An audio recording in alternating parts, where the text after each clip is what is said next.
Welcome back. പുതിയൊരു ബ്ലോഗിലേക്ക് എല്ലാവർക്കും സ്വാഗതം. മലബാർ മരുമകൾ എവിടെയാണെന്നറിയോ? ഇന്ന് ഓമശ്ശേരിയിലാണുള്ളത്. നൈറ്റ് ആട്ടോ ഇത്. ഓമശ്ശേരിയിൽ ഞങ്ങൾ കോസ്റ്റ കഫേയിൽ വന്നാണ് ഒരു കേക്ക് വാങ്ങാൻ വന്നതാണ്. ഇന്ന് ആരുടെ പിറന്നാളെന്നറിയാം ഗായ്സ്? ഇന്ന് നമ്മുടെ സ്വന്തം റൈഹുവിൻ്റെ മോൻ്റെ പിറന്നാളാണ്. നമ്മളെ കുട്ടിത്താരത്തിൻ്റെ പിറന്നാളാണ്. അപ്പം ഞങ്ങൾ വിചാരിച്ചു ഒരു കേക്കൊക്കെ വാങ്ങി മുറിക്കാമെന്ന് വിചാരിച്ച്. അവൻ്റെ ഉപ്പയുണ്ട്, അവളുണ്ട്, മക്കളെല്ലാവരും ഉണ്ട്, ആദ്യം ഉണ്ട് കേട്ടോ. ആദ്യം എന്നോട് ചെറിയൊരു പണക്കത്തിലാണ്, സൗന്ദര്യപ്പണക്കം.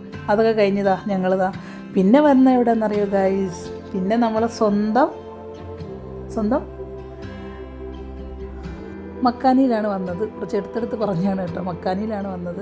മക്കാനിയിൽ വന്ന് കേക്കൊക്കെ എടുത്ത് വെച്ച് മുറിക്കാമെന്ന് വിചാരിച്ചു. അപ്പോഴാണ് റൈഹുവിൻ്റെ ആദ്യൻ്റെ മക്കൾ വരാനുണ്ട്, 2 മക്കൾ വരാനുണ്ട്. അവർ മദ്രസയിൽ ഗൾഫാണ്, അവർക്ക് നബിദിനൊക്കെ അല്ലേ. അപ്പോൾ അവർ വരാൻ കുറച്ച് താമസമായി.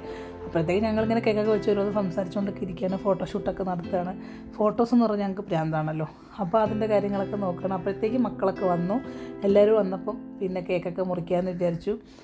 എല്ലാവരും ഗിഫ്റ്റൊക്കെ കൊടുത്തിട്ടുണ്ട് കേട്ടോ. അതൊന്നും ഞാൻ വീഡിയോ എടുത്തിട്ടില്ല. എല്ലാവരും ഗിഫ്റ്റുകളൊക്കെ കൊടുത്തിട്ടുണ്ട്. ചെറിയ മോനല്ലേ, അവൻ്റെ സന്തോഷമല്ലേ. അപ്പം ഞങ്ങൾ കേക്കൊക്കെ മുറിക്കുകയാണ്. അവൻ ഭയങ്കര ഹാപ്പിയാണ്. അപ്പം ഞങ്ങൾ വിചാരിച്ചു എല്ലാവരും കൂടി നിന്ന് ഫോട്ടോസൊക്കെ എടുത്തതിന് ശേഷം കേക്ക് മുറിക്കാൻ തുടങ്ങാണ് ഗൈസ്. 2 ആളും കൂടി ചേർന്ന് നിന്നാണ് കേക്ക് മുറിക്കുന്നത്. കിച്ചുണ്ട്, കിച്ചുവിന് പനിയാണ്. എന്നാലും അവൻ ഇല്ലാണ്ട് ഇവർക്കൊരു ആഘോഷമില്ല. ഇവർക്ക് എന്ത് ആഘോഷം ഉണ്ടെങ്കിലും ഞാനും കിച്ചു ഉണ്ടാവും. അതങ്ങനെയാണ് ഞങ്ങൾ. അവർക്ക് എന്താഘോഷം ഉണ്ടെങ്കിലും എനിക്ക് എൻ്റെ വീട്ടിൽ എന്തെങ്കിലും ഫംഗ്ഷൻ ഉണ്ടെങ്കിലും ഞാൻ അവരില്ലാണ്ട് ഒരു ഫംഗ്ഷൻ ഇതുവരെ നടത്തിയിട്ടില്ല. ഞങ്ങൾ അങ്ങനെ ഒരു ബോണ്ടാണ്. ഇതേപോലെ പോട്ടെ, ഞങ്ങൾ അങ്ങനെയാണ് ഗൈസ്. അപ്പോൾ കേക്കൊക്കെ മുറിച്ച് ഞങ്ങൾ അടിപൊളിയാക്കി. അവൻ്റെ സന്തോഷമല്ലേ. അപ്പോൾ ഞങ്ങൾ കേക്കൊക്കെ മുറിച്ച് അവൻ്റെ ഉപ്പ കൊടുക്കുകയാണ്. കുറച്ച് എല്ലാവരും കൊടുക്കുന്നുണ്ട്. അങ്ങനെയാണ്. പിന്നെ കേക്കൊക്കെ മുറിച്ച് കഴിഞ്ഞ് പിന്നെ ഫുഡ് ഞങ്ങൾ നേരത്തെ ഓർഡർ ചെയ്തിട്ടുണ്ടായിരുന്നു. കുറച്ച് ആൾക്കാർ മന്തി, കുറച്ച് ബെറോട്ട, അങ്ങനെ പിന്നെ ഫ്രൈഡ് റൈസ്, പിന്നെ വേറൊരു സംഭവം കൂടെ ഓർഡർ ചെയ്തത് ഞാൻ മറന്നു കേട്ടോ. അങ്ങനെ കുറേ ഫുഡൊക്കെ വാങ്ങി കഴിച്ചു. എന്തായാലും റൈഹുവിൻ്റെ കുറച്ച് പൈസ പൊട്ടിയിട്ടുണ്ടാവും.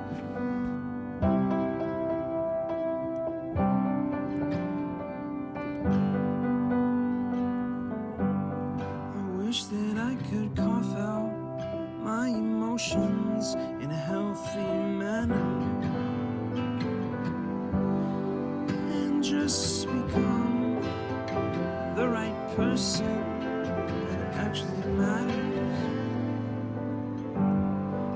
Every day I drive my car to my little job,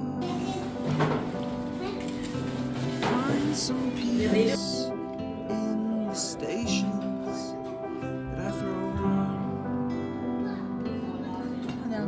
Wish there was a song with your name as the title.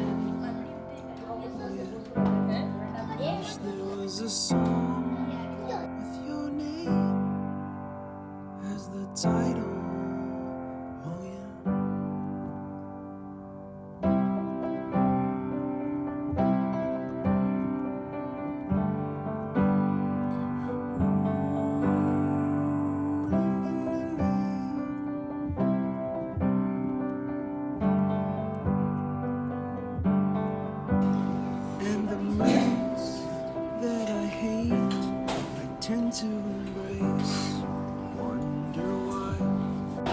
Food കഴിച്ച് എല്ലാവരും ഹാപ്പി ആയിട്ട് ഇറങ്ങി ഗായ്സ്.